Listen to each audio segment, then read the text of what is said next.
Everyone has ideas, but they mean nothing if you don't bring them to life. In the last 16 months, I've had millions of ideas, but I've only taken action on a few thousand. If you're someone who has ideas, but doesn't take action on them, and wants to start taking action on your ideas, here's the biggest piece of advice I could give you. Start before you know how. Stop waiting to figure it out. Stop waiting to find the secret. Stop waiting to realize that one thing, because it's not going to happen. Start now. Otherwise, you're probably never going to find that thing you're looking for, and you're probably never going to get started.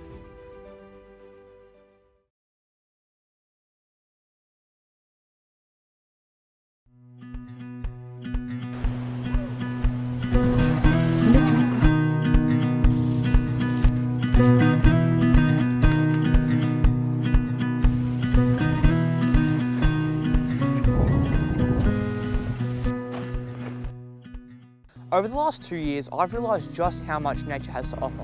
Whether you're going hiking, going for a walk, or just doing work in your backyard, you can always benefit from nature. Now, there's the sciencey approach of fresh air, sunlight, natural vitamins, and all this kind of thing, but I like to think of it in this bro-sciencey way.